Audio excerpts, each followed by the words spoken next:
നമസ്കാരം.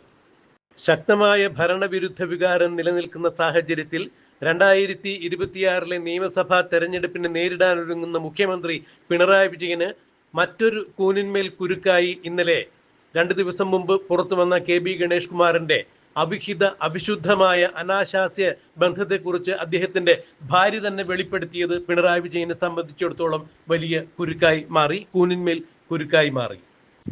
ഏത് വിധേനയും 3.0 ആവർത്തിച്ച് തുടർഭരണം പിടിക്കുക എന്നുള്ള മുഖ്യമന്ത്രി പിണറായി വിജയന്റെ തുടർഭരണ സ്വപ്നങ്ങൾക്ക് മങ്ങലേൽപ്പിക്കുന്ന തരത്തിലാണ് ഇപ്പോൾ കേരളത്തിൽ നടക്കുന്ന മറ്റു ചില രാഷ്ട്രീയ പ്രവർത്തനങ്ങൾ.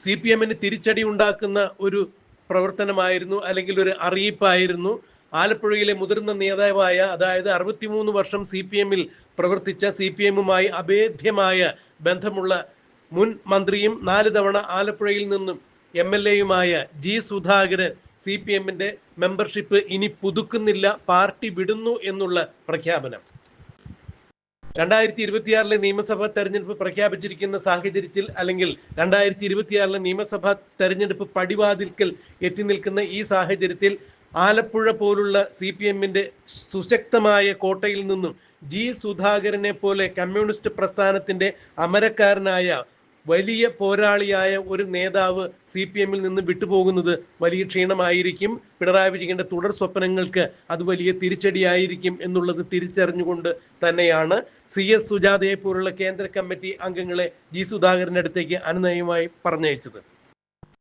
എന്നാൽ തനിക്ക് ശേഷം വന്ന ആളുകൾ പോലും കേന്ദ്ര കമ്മിറ്റിയിൽ, അല്ലെങ്കിൽ CPM-ന്റെ ദേശീയ ജനറൽ സെക്രട്ടറി വരെ ആയിട്ടുണ്ട് എന്നുള്ള G. സുധാകരൻ പറയുന്ന വാക്കുകൾ CPM-ന്റെ സംസ്ഥാന നേതൃത്വത്തിന് മനസ്സിലാകുന്നില്ല എന്നുള്ളതാണ് ഇപ്പോൾ രാഷ്ട്രീയ നിരീക്ഷകർ ചൂണ്ടിക്കാണിക്കുന്നത്. സുധാകരനെ ബ്രാഞ്ച് കമ്മിറ്റിയിലേക്ക് തരം താഴ്ത്തിയിരിക്കുന്നു. അതിന് താഴെ വേറെ കമ്മിറ്റി ഇല്ലാത്തതിന്റെ പേരിലാണ്, അല്ലെങ്കിൽ അങ്ങോട്ടേക്കും സുധാകരനെ തരം താഴ്ത്തുമായിരുന്നു CPM നേതൃത്വം എന്നുള്ളതാണ് ഇപ്പോൾ മനസ്സിലാക്കാൻ കഴിയുന്നത്. എന്നാൽ ബ്രാഞ്ച് കമ്മിറ്റിയിലേക്ക് തരം താഴ്ത്തിയിട്ടും CPM-ന്റെ ഔദ്യോഗിക പരിപാടികളിൽ ഒന്നും തന്നെ കഴിഞ്ഞ 5 വർഷക്കാലമായി തന്നെ ക്ഷണിച്ചിട്ടില്ല എന്ന് G. സുധാകരൻ സാക്ഷ്യം ചെയ്യുന്നു. മാത്രമല്ല, 2026 നിയമസഭാ തെരഞ്ഞെടുപ്പിൽ G. സുധാകരന് ഏതെങ്കിലും തരത്തിലുള്ള പരിഗണന നൽകുമോ എന്ന് പാർട്ടി സംസ്ഥാന സെക്രട്ടറിയായ MV ഗോവിന്ദനോട് മാധ്യമങ്ങൾ ചോദിച്ചപ്പോൾ ഒരു പുച്ഛ ചിരിയോടുകൂടി, അല്ലെങ്കിൽ സുധാകരനെ പുച്ഛിക്കുന്ന തരത്തിൽ തന്നെയാണ് MV ഗോവിന്ദൻ തന്റെ പതിവ് ശൈലിയിൽ, സ്വതസിദ്ധമായ ശൈലിയിൽ ചിരിച്ചുകൊണ്ട് അതിന് മറുപടി പറഞ്ഞത് ഒരു പരിഗണനയും നൽകില്ല എന്നുള്ളത്. ഇതും സുധാകരനെ വല്ലാതെ വേദനിപ്പിച്ചു എന്നാണ് സുധാകരന്റെ ഭാഗത്തു നിന്നും ഉള്ള തീരുമാനങ്ങളിൽ നിന്നും മനസ്സിലാക്കാൻ കഴിയുന്നത്. എന്തായാലും സുധാകരൻ പാർട്ടി വിട്ടുപോകാൻ തീരുമാനിച്ചിരിക്കുന്നു. ഇപ്പോഴുണ്ടായിരിക്കുന്ന പുതിയ തീരുമാനം എന്താണെന്ന് വെച്ചാൽ, ആലപ്പുഴയിലെ ചില മാധ്യമ പ്രവർത്തകരെ ഉൾപ്പെടെയുള്ള ആളുകളെ ചേർത്തുകൊണ്ട് സുധാകരൻ പുതിയ വാട്സപ്പ് ഗ്രൂപ്പ് രൂപീകരിച്ചിരിക്കുന്നു.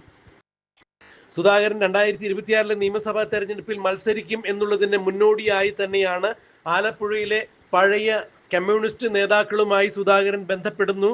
താഴെത്തട്ടിൽ സുധാകരന് വലിയ ബന്ധങ്ങളുണ്ട് എന്നുള്ളതും സുധാകരൻ വാട്സപ്പ് ഗ്രൂപ്പ് ഉണ്ടാക്കിയിരിക്കുന്നു. തെരഞ്ഞെടുപ്പിൽ മത്സരിക്കാൻ ഒരുങ്ങുന്നു എന്നുള്ള, സ്വതന്ത്ര സ്ഥാനാർത്ഥിയായി ആലപ്പുഴയിലോ അമ്പലപ്പുഴയിലോ മത്സരിക്കും എന്നുള്ള വിവരം മുഖ്യമന്ത്രി പിണറായി വിജയനെയും CPM-നെയും വിരളി പിടിപ്പിച്ചിരിക്കുന്നു. അതുകൊണ്ട് തന്നെ സുധാകരനെ ഏത് വിധേനയും വെട്ടി നിരത്തുന്നതിന് വേണ്ടി ജില്ലാ നേതൃത്വത്തിന് സംസ്ഥാന നേതൃത്വം അറിയിപ്പ് കൊടുത്തിരിക്കുന്നു. ഒരു കാരണവശാലും സുധാകരനൊപ്പം പാർട്ടിയിൽ നിന്നും ഒരണി പോലും പോകാൻ പാടില്ല. ഒരു പ്രവർത്തകൻ പോലും സുധാകരന്റെ പുറകെ, സുധാകരന് പിന്തുണ അർപ്പിച്ചുകൊണ്ട് പോകാൻ പാടില്ല. അത് കൃത്യമായി തടയേണ്ടതുണ്ട് എന്നുള്ള കൃത്യമായ നിർദ്ദേശമാണ് ആലപ്പുഴ ജില്ലാ നേതൃത്വത്തിന് CPM-ന്റെ സംസ്ഥാന നേതൃത്വം നൽകിയിരിക്കുന്നത്, അതായത് പിണറായി വിജയൻ നൽകിയിരിക്കുന്നത്.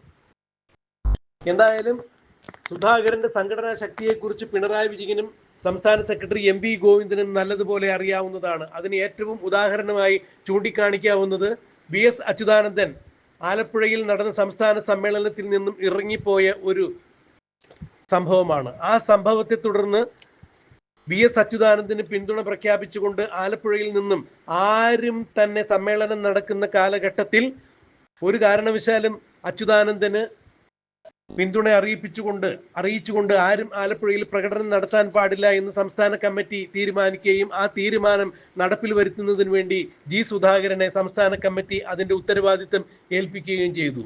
അതുകൊണ്ട് തന്നെ VS അച്യുതാനന്ദൻ വേദിയിൽ നിന്ന് ഇറങ്ങിയതിന് തൊട്ടുപുറകെ ജി സുധാകരനും ആ വേദി വിട്ട് പുറത്തേക്ക് ഇറങ്ങുന്നു. തന്റെ കയ്യിലുണ്ടായിരുന്ന ചെറിയ ഫോൺ ഉപയോഗിച്ചുകൊണ്ട് ആലപ്പുഴയിലുള്ള ആബാലവൃദ്ധം കമ്മ്യൂണിസ്റ്റ് അനുഭാവികളെയും സുധാകരൻ വിളിക്കുന്നു. VS അച്യുതാനന്ദന് ഒരു കാരണവശാലും പിന്തുണ അർപ്പിച്ചുകൊണ്ട് സംസ്ഥാന സമ്മേളനം കഴിയുന്നതുവരെ ആരും ആലപ്പുഴയിൽ പ്രകടനം നടത്താൻ പാടില്ല എന്നുള്ള കൃത്യമായ കമ്മ്യൂണിസ്റ്റ് മാർക്സിസ്റ്റ് പാർട്ടിയുടെ തിട്ടൂരം സുധാകരൻ പാർട്ടി അണികളുടെ താഴെ തട്ടിലേക്ക് എത്തിക്കുന്നു. അതുകൊണ്ട് തന്നെ ഒരാൾ പോലും VS അച്യുതാനന്ദന് അനുഭാവം പ്രകടിപ്പിച്ചുകൊണ്ട് പിന്തുണ അർപ്പിച്ചുകൊണ്ട് പ്രകടനം നടത്തിയില്ല എന്നുള്ളതും എടുത്തു പറയേണ്ട വസ്തുതയാണ്. അത്രത്തോളം ആലപ്പുഴയിലെ അമ്പലപ്പുഴയിലെ താഴെ തട്ടിലുള്ള പ്രവർത്തകർക്കിടയിൽ ജി സുധാകരന് സ്വാധീനമുണ്ട് എന്നുള്ളത് തന്നെയാണ് ഇപ്പോൾ പിണറായി വിജയനെയും MV ഗോവിന്ദനെയും എല്ലാം ഞെട്ടിക്കുന്നതും വിരളി പിടിപ്പിക്കുന്നതും. സുധാകരൻ സ്വതന്ത്ര സ്ഥാനാർത്ഥിയായി ആലപ്പുഴയിൽ അല്ലെങ്കിൽ അമ്പലപ്പുഴയിൽ മത്സരിക്കുകയാണെങ്കിൽ ആ ഒരു സീറ്റ് CPM-ന് നഷ്ടപ്പെടും എന്നുള്ളത് കൃത്യമായി തന്നെ CPM മനസ്സിലാക്കിയിരിക്കുന്നു. പാർട്ടിയുടെ വോട്ടുകൾ ഭിന്നിച്ച് സുധാകരന് പോവുകയാണെങ്കിൽ തീർച്ചയായും കോൺഗ്രസിന്റെ സ്ഥാനാർത്ഥി ഉണ്ടെങ്കിൽ തീർച്ചയായും കോൺഗ്രസിന്റെ സ്ഥാനാർത്ഥി വിജയിക്കും. അഥവാ അമ്പലപ്പുഴയിലോ ആലപ്പുഴയിലോ ജി സുധാകരൻ സ്വതന്ത്ര സ്ഥാനാർത്ഥിയായി മത്സരിക്കുകയാണെങ്കിൽ സുധാകരന് കൃത്യമായി തന്നെ പിന്തുണ UDF നൽകുകയാണെങ്കിൽ തീർച്ചയായും സുധാകരൻ തെരഞ്ഞെടുക്കപ്പെടും എന്നുള്ളതും CPM-നെ വിരളി പിടിപ്പിക്കുന്നു. എന്നാൽ അതിനെ പ്രതിരോധിക്കുന്നതിന് വേണ്ടി ഇപ്പോൾ സുധാകരന്റെ അനുജൻ ഭുവനേശ്വരം പന്തളം NSS കോളേജിൽ പഠിക്കുന്ന സമയത്ത് KSU പ്രവർത്തകരാൽ കൊല ചെയ്യപ്പെട്ടു. അങ്ങനെ പാർട്ടിയുടെ രക്തസാക്ഷിയായ ഭുവനേശ്വരന്റെ സഹോദരനായ പാർട്ടിയുടെ MLA ആയിരുന്ന 4 പ്രാവശ്യം MLA ആയിരുന്ന പാർട്ടിയുടെ മന്ത്രിയായിരുന്ന ജി സുധാകരൻ കമ്മ്യൂണിസ്റ്റ് വിരുദ്ധ ശക്തികളുടെ പാളയത്തിലേക്ക് ചേക്കേറുന്നു എന്നുള്ള ഒരു പ്രചരണം ശക്തമാക്കുവാനും ഇപ്പോൾ സംസ്ഥാന നേതൃത്വം ജില്ലാ നേതൃത്വത്തിന് കൃത്യമായ അറിവ് നൽകിയിരിക്കുന്നു. അതായത് ജി സുധാകരൻ സ്വതന്ത്ര സ്ഥാനാർത്ഥിയായി ആലപ്പുഴയിലോ അമ്പലപ്പുഴയിലോ ഈ 2026 നിയമസഭാ തെരഞ്ഞെടുപ്പിൽ മത്സരിക്കുകയാണെങ്കിൽ സുധാകരനെ വെട്ടി അകറ്റുവാൻ വെട്ടി ഒതുക്കുവാൻ കൃത്യമായി സംസ്ഥാന നേതൃത്വം ജില്ലാ നേതൃത്വത്തിന് അറിയിപ്പ് നൽകിയിരിക്കുന്നു എന്നുള്ളതാണ് മനസ്സിലാക്കാൻ കഴിയുന്നത്. ഇനിയും എന്താണ് അമ്പലപ്പുഴയിലും ആലപ്പുഴയിലും സംഭവിക്കുക എന്നുള്ളത് നോക്കിക്കാണേണ്ടതുണ്ട്.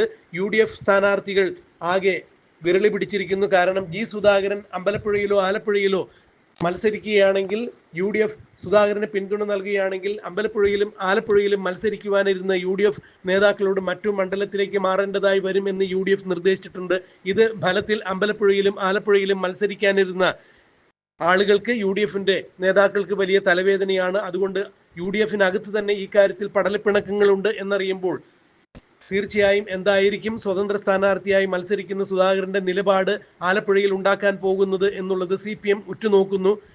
ഒരു കാര്യം ഉറപ്പായിരിക്കുന്നു, അമ്പലപ്പുഴയിൽ സീറ്റ് ഒഴിവാക്കിയിട്ടിട്ടാണ് UDF പ്രചരണം നടത്തുന്നത്. അതായത് ജി സുധാകരൻ സ്വതന്ത്ര സ്ഥാനാർത്ഥിയായി മത്സരിക്കുകയാണെങ്കിൽ തീർച്ചയായും പിന്തുണ നൽകണം എന്നുള്ള തീരുമാനത്തിൽ തന്നെയാണ് UDF ഉള്ളത്. എന്തായാലും പിണറായി വിജയനെ തുരുത്തുക, ഈ നടക്കുന്ന തെരഞ്ഞെടുപ്പിൽ ഏതു വിധേനയും ഭരണം പിടിക്കുക എന്നുള്ള ഉദ്ദേശത്തോടു കൂടി UDF മത്സരിക്കുമ്പോൾ 3.0 ആവർത്തിച്ച് തുടർ ഭരണം നിലനിർത്തുവാൻ പിണറായി വിജയനും ജീവൻ മരണ പോരാട്ടത്തിന് ഇറങ്ങുമ്പോൾ ഇത് അമ്പലപ്പുഴയിലും ആലപ്പുഴയിലും തീ പാറുന്ന മത്സരമായി മാറും. ജി സുധാകരന്റെ സ്ഥാനാർത്ഥിത്വം CPM-ന് വലിയ തലവേദന ഉണ്ടാക്കും. അതുകൊണ്ട് തന്നെ ജി സുധാകരനെ വെട്ടിയൊതുക്കുവാൻ CPM നേതൃത്വം തീരുമാനിച്ചിരിക്കുന്നു എന്നുള്ളതാണ് ഏറ്റവും പുതിയ വാർത്താവിശേഷമായി പുറത്തു വരുന്നത്. എന്താണ് ആലപ്പുഴയിൽ അല്ലെങ്കിൽ അമ്പലപ്പുഴയിൽ നടക്കുക എന്നുള്ളത് കണ്ടറിയാം, കാത്തിരിക്കാം.